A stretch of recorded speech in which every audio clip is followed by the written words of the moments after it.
Kunjungan Duta Besar Amerika Serikat Sung Yong Kim ke kantor DPP PKS tentu bukan kunjungan biasa. Sebab kunjungan itu menjelang pemilihan raya 2024. Tentu ada penafsiran, ada pesan-pesan politik di balik kunjungan 15 Februari pekan lalu. Hampir seluruh pengamat dan politisi punya tafsir politik bahwa terselip pesan-pesan politik di balik kunjungan yang katanya hanya sekedar silaturahmi. Hal yang perlu saya sampaikan. Thank you very much and good afternoon everyone. I had a very good discussion with Kunjungan Duta Besar Amerika Serikat Sung Yong Kim ke kantor DPP PKS 15 Februari 2023 akhirnya menimbulkan tafsir politik yang beragam. Sebab kunjungan itu menjelang pemilu 2024, di mana suhu politik Indonesia mulai memanas. Terlebih-lebih aktor utama Anies Baswedan makin tak terbendung. Dukungan antusias di seantero tanah air.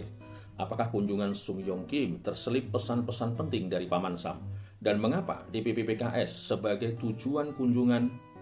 Bukankah PKS adalah partai oposisi yang berbasis Islam? Tak biasanya Amerika Serikat melakukan hal yang sedemikian itu. Pengamat politik sekaligus Direktur Eksekutif Indonesia Political Opinion atau IVO, Deddy Kurniasyah, seperti dilansir Republika, menilai kunjungan Duta Besar Amerika Serikat ke PKS untuk meyakinkan dukungan kepada Anies. Kecil kemungkinan pertemuan karena silaturahmi biasa. Jika mengingat sikap politik PKS yang selama ini dikenal jauh dengan sikap politik Amerika Serikat. Menurut Deddy menjadi relevan jika pertemuan dikaitkan dengan dukungan PKS untuk Anies. Publik mengetahui jika Anies sejauh ini dekat dengan Amerika. Selain latar belakang pendidikan, juga pergaulan global Anies.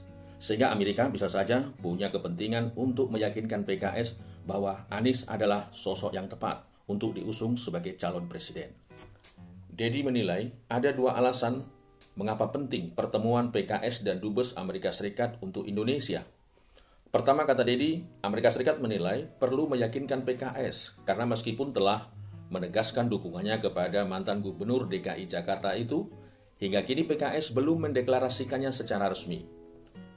Menurutnya, sosok Anies itu menarik karena mengelaborasi latar belakang yang dekat dengan politik Amerika. Anies juga dikenal dekat dengan kelompok Islam setelah maju dalam pemilihan gubernur DKI Jakarta 2017. Di satu sisi ia dikenal dekat dengan kelompok Islam politik. Hal ini yang membuat PKS merasa satu gerakan dengan Anies. Tetapi di sisi lain, Anies juga tokoh egaliter kaum plural. Dan ini yang menjembatani Anies dekat dengan politik Amerika, ujarnya. Deddy menilai pendekatan Amerika Serikat ini bisa menjadi upaya mendorong pemimpin Indonesia selanjutnya lebih dekat dengan politik Amerika Serikat.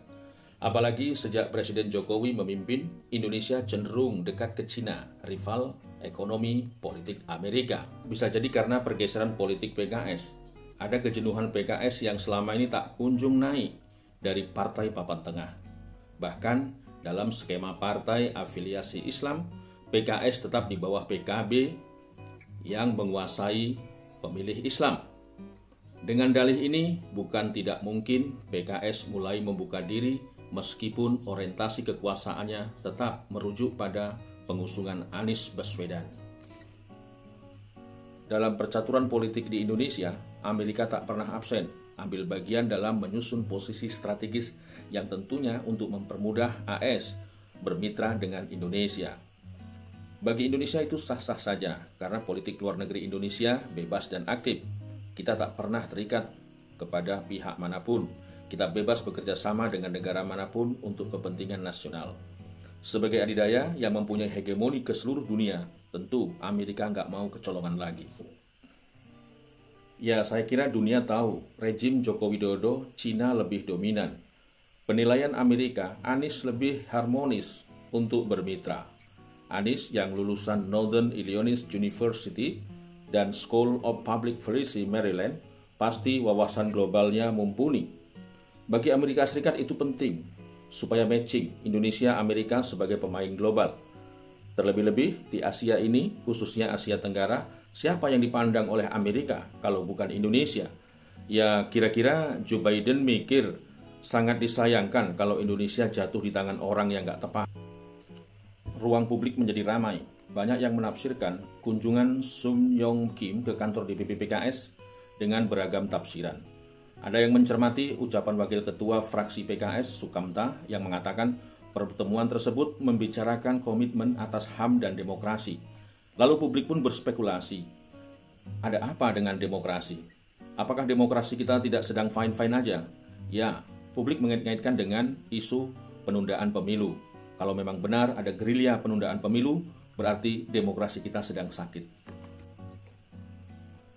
Bagi Amerika, di mana demokrasi sedang sakit, Amerika akan datang. Ya, datang untuk melakukan penyegaran supaya demokrasi sehat kembali. Oleh karena itu, Sang Dubes gak main-main. Kunjungan pertama ke markas PKS. Kim, yang keturunan Korea Selatan ini memang spesialis Asia. Bertugas dan kenyang pengalaman tentang Asia.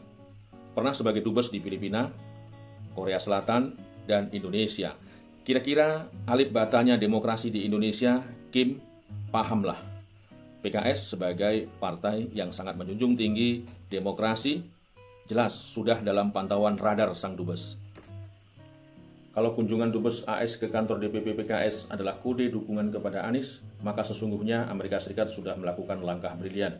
Karena Amerika Serikat dipastikan sudah melihat potret Jakarta dipimpin Anies. Semoga Indonesia menjadi pemain global dengan pemimpin yang layak sebagai aktor di panggung internasional.